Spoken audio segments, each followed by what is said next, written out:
বল ভেবেছে ওটাকে। খাও খাও। হ্যালো গাইস, সবাইকে জানাই হাই অ্যান্ড হ্যালো। আজকের ব্লগটা খাওয়া দাওয়া করে ফ্রেশ হয়ে তারপরে শুরু করছি, বিকজ আজকের ব্লগে একটু ইন্টারেস্টিং মজাদার কিছু হবে। বিকজ আজকে আমার কদমের বার্থডে, আর কদমরা গেছে বড় মার কাছে পুজো দিতে। তো এখন ওর জল গরম না কি দেবো জানো, জলগুলো রোদ্দুরে দেবো, ওর জলটা রোদ্দুরে দেবো। তো চলো আগে জলটা রোদ্দুরে দিয়ে নিই, তারপরে তোমাদের দেখাচ্ছি। এই যে ছাদে চলে যাচ্ছি, আমার কদম এসে রোদ্দুরে চান করবে। রোদ্দুরেই ওর জলটা গরমে দিই, মানে ওর মা দেয় প্রত্যেক দিন, কিন্তু আজকে তো ওরা সবাই পুজো দিতে গেছে, সেই কারণে আমি রোদে দিয়ে দেবো। ব্লগটা কিন্তু অনেকটা দিনই আগের, প্রায় 1 মাস আগের, কিন্তু ভয়েস ওভার আর দেওয়া হয়নি, তাই ভাবলাম তোমাদের সাথে শেয়ার করে দিই। তো এদিকে এখান থেকে জল নিয়ে কিন্তু আমি জলটাকে রোদ্দুরে দিয়ে দিয়েছিলাম। ওরা সবাই মিলে সেদিন গেছিল নৈহাটি বড়মার মন্দিরে পুজো দেওয়ার জন্য, আর সেই কারণে বাড়িতে কেউ ছিল না, দাদু একদমই বয়স্ক, একা দিতে পারবে না, আমিই দিয়ে দিয়েছিলাম রোদে।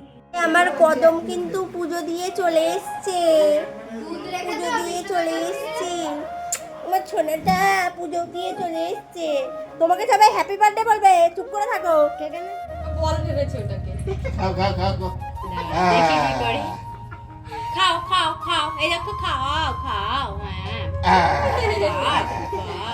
যেহেতু কাকিমারা বাড়ি ছিল না, বাড়িতে এসে তাড়াহুড়ো করে 5 রকমের ভাজা, একটু মাছ, এগুলোই করে দিয়েছিল কদমকে। ও তো আর কিছু খাবে না, কিন্তু প্রথমবার জন্মদিন বলে কথা, একটু কিছু ছোট ছেলেকে না দিলে হয়? কখনোই না। দেখো সারাদিন আজকে ল্যাদ খেতে খেতে খেতে খেতে এখন কটা বাজে, প্রায় 4টে বাজতে যায়। আমি স্নান করেছি এই জাস্ট কিছুক্ষণ আগে, আর খেয়ে এখনো আমার চুল পুরো ভিজে। তোমরা তো দেখতে পাচ্ছ সিরাপ মাখে। এই যে এখন আমার কদমের বাড়ি এসেছি, ওর মাও এই সিরামটা মাখে আর আমিও এই সিরামটা ইউজ করি। অনেকেই জিজ্ঞেস করো দিদি হেয়ারে কোন সিরাম, এর আগেও অনেক ভিডিওতে বলেছি, আবারও বলবো স্টিক্সের সিরাম তোমরা মাখতে পারো, ভালো হয়। আমি হেয়ারে শ্যাম্পুটা দিয়ে আমি একটু সিরামটা ইউজ করি, এতে করে চুলটা আরও ভালো হয়। তোমরাও চাইলে ইউজ করতে পারো। আর যারা যারা আমার চ্যানেলে নতুন জানো না, তো তাদের ক্ষেত্রে আবারও বলি, আমার নিজস্ব প্রোডাক্ট রয়েছে, homemade product, Devyani's homemade hair oil and shampoo. যারা যারা নিতে চাইছো হেয়ারের যে কোনো প্রবলেমের জন্য, ছেলেরা এবং মেয়েরা, তোমরা কিন্তু ইউজ করতে পারো। আর এখানে কন্ট্যাক্ট নাম্বার দিয়ে দিলাম, এই কন্ট্যাক্ট নাম্বারে তোমরা আমার সাথে কন্ট্যাক্ট করে নিও। অল ইন্ডিয়া আমার প্রোডাক্ট অ্যাভেলেবেল আছে, অল ইন্ডিয়া তোমরা আমার প্রোডাক্ট পেয়ে যাচ্ছ। এই যে হালকা পাতলা এই যে জিন্স টপ একটু পরে নিয়ে একটু রেডি হয়ে নিয়েছি, বিকজ আমার কদম ফুলের জন্য একটা কেক, সুন্দর একটা কেক অর্ডার দিয়েছি, সেটা আনতে যাব মঞ্জিরিতে। তো চলো আগে রেডি হয়ে নেওয়া যাক, তারপরে তোমাদের সাথে দেখাচ্ছি আবার।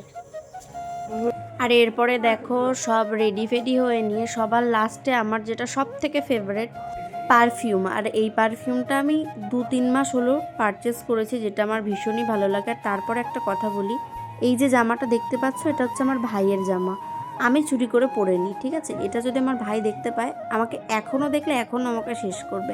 আর পারফিউমটা একেবারেই চুমু। আর এরপরে দেখো আমি কিছু ভিডিও ক্লিপ নিয়ে নিচ্ছিলাম। আর এটাও তোমাদের সাথে একটু বলি, বাংলাদেশের থেকে অনেকেই আমাকে অনেক ভীষণভাবে ভালোবাসা দাও।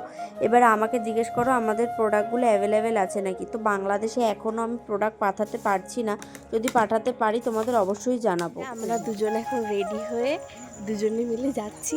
এখন কটা বাজে, কটা বাজে এখন? 5টা 4 বাজে। আর ওরা তো পুজো দিয়ে এসে, কদম, ওর মা বাবা সবাই ঘুমাচ্ছে, আমরা দুজনটাই বেরিয়েছি কেকটা কিনবো। এখান থেকে টোটো ধরবো, টোটো ধরে তারপর স্টেশন। আর সত্যি বলতে ও কিন্তু আমার থেকে অনেকটাই ছোট এই বোনটা, কিন্তু ওই যে আমি একটু বাচ্চাদের সাথে থাকতে বেশিই পছন্দ করি। ও আর আমি কিন্তু বাড়িতে থাকলে একসাথেই থাকি, একসাথে গল্প করি, ঘুরি, একসাথে ফোন ঘাঁটি, সব রকম সব কিছু ভীষণ ভালো লাগে। ছোট বাচ্চাদের সাথে থাকা আমি মনে করি ভীষণ ভালো।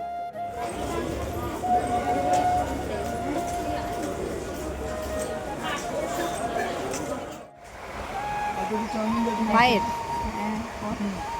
স্টার্ট করা। দেখ এইটা ভালো লাগছে না, এইটা কোনটা নেই? ব্ল্যাকটাও সুন্দর। আমার সমস্যা কি বলতো, আমি যাই একটা জিনিস কিনতে, কিন্তু আসার সময় কিন্তু আমি আরও 5টা জিনিস কিনে নিয়ে আসি। তো সেরকমই গেছিলাম আমি একটা কদমের জন্য কেক কিনতে, কিন্তু সেদিন গিয়ে আমি আবার একটা জুতোও কিনে নিয়ে এসেছি। আর এই জুতো দেখলে আমার মা বাড়ি থেকে আমাকে জুতো দিয়ে মেরে বিদায় করে দেবে। দুটো জুতোই বলছিল ভালো লাগছে আমার পায়ে, কিন্তু আমি কিন্তু এই পিঙ্ক কালারের জুতোটাই কিন্তু কিনেছি। তো তোমরা জানিও যে আমার পায়ে কোন জুতোটা ভালো লাগছিল, পরে না হয় গিয়ে আর একটা জুতো কিনে নেব। আর এদিকে দেখো মন জিনিসেই আমি কেকটা অর্ডার দিয়ে গেছিলাম, আর আমার কদমের জন্য এই কিউট কেকটা নিয়ে নিয়েছিলাম। এটা একটা লায়ন কেক, টেস্ট কিন্তু ভীষণই সুন্দর ছিল। আমাদের খাওয়া হয়ে যাওয়ার পরে কিন্তু রিভিউটা দিচ্ছি। আর এই দিকে দেখো নেব 1 বছর, সেখানে 1 বছরের একটাও ক্যান্ডেল নেই বলে 7 বছরের একটা ক্যান্ডেল নিচ্ছিলাম। বলছিলাম যে 7 বছরের এটাকেই ঘুরিয়ে 1 করে দেবো, কিন্তু আমি পরে আর ওটা নিয়ে নিই। পাশের একটা দোকান থেকে গিয়ে আমরা নিয়ে নিয়েছিলাম আরও কিছু ক্যান্ডেল, কিছু বেলুন নেব বলে। আর ওই যে ক্যান্ডেলটাও নিইনি, তাই জন্য কিন্তু পাশের একটা দোকানে চলে গেছিলাম। আর এই দোকানে গিয়েই কিন্তু বেলুন, তারপরে আরও অনেক কিছু নিয়ে নিয়েছিলাম, আমার অতটাও মনে নেই এখন। আশা করি এতদিনে তোমরা দিদির বাড়ির ব্লগটা দেখেই নিয়েছো। এবার নিশ্চয়ই ভাবছো যে এই স্ক্রিনশটগুলো কেন দিয়েছি। ভেবেইছিলাম যে এগুলোর উত্তর আমি ঠিক পরে দিয়ে দেবো। এই যে উপরের যে অমানুষটাকে দেখছো, যে আমি তো জানতাম বলেই শুরু করেছে, এই অমানুষ মাঝে মাঝেই আমার ভিডিওতে কমেন্ট করে আমার অহংকার অনেক কিছু, যাকে আমি একে আমি চিনিও না জানিও না। রে থোবড়াটা দেখলেই আমার রাগ ওঠে। খারাপ কমেন্টের রিপ্লাই আমি সেরকম করি না, কিন্তু এগুলোকে আমি স্ক্রিনশট মেরে রেখেছিলাম আর সেটার উত্তরই দিলাম। আশা করি তো ওরা দেখে নিয়েছিস যে আমি দিদির বাড়িতে গেছি বা কথা বলেছি না বলেছি। এরা কোন ভিডিওতে কমেন্ট করেছিল সেটাও আমি তোমাদের বলে দিই। দিদির অ্যানিভার্সারিতে আমি যাইনি সেই কারণে। তো এর আগেও অনেক ভিডিওতে বলেছে দিদির বাড়ি আর আমার বাড়ি অনেকটা দূর, তো সেই কারণেই কিন্তু সবসময় যাওয়াটা পসিবল হয় না। যাই হোক, এরপরে সবটা নিয়ে কিন্তু বাড়িতে চলে এসেছিলাম।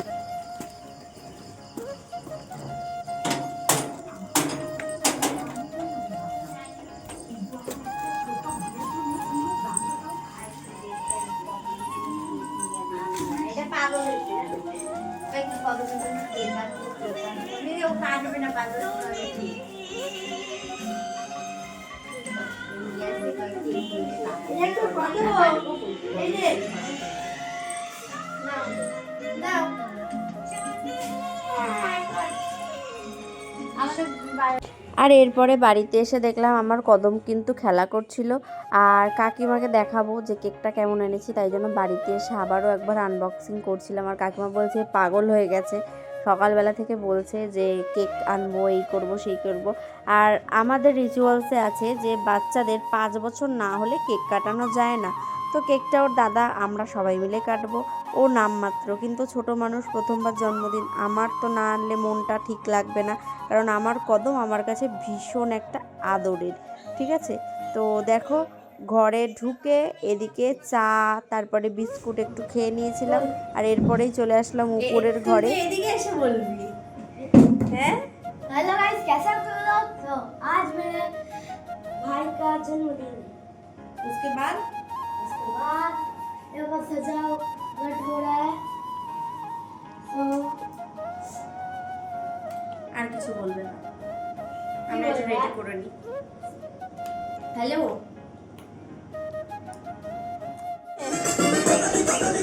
পাখি পাখি পাখি। আর এদিকে দেখো উপরে কাজ করছিলাম, কাজ বলতে ওর বার্থডের জন্যই আমরা একটু সাজিয়ে নিচ্ছিলাম। পাখি বিশাল আর আমার দুষ্টুমি কদম করে। এদিকে দেখো গান শুনছে আর মজায় মজায় কি নাচ করছিল। ফটো তোলা যাচ্ছে না রে। जल्दी करो এটা এই যে পাখি পাখি, এই যে পাপা, আর পাপা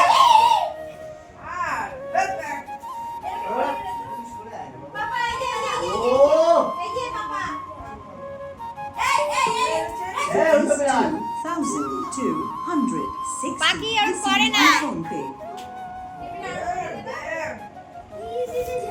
ভালো না।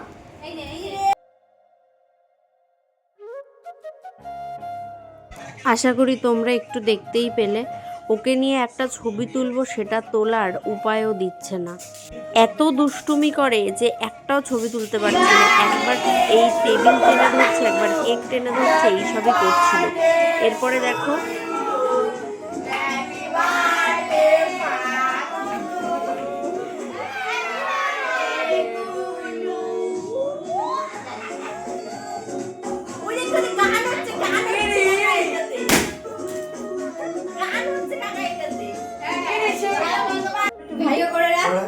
বাবাকে দিয়ে এটা গান হচ্ছে। এটা গান হচ্ছে কি সুন্দর Happy birthday to you শুনতে পাচ্ছ না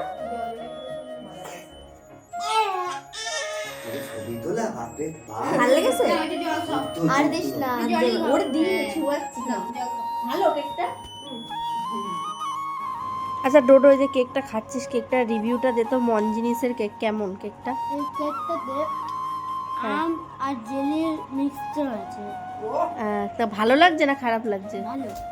ভালো লাগছে।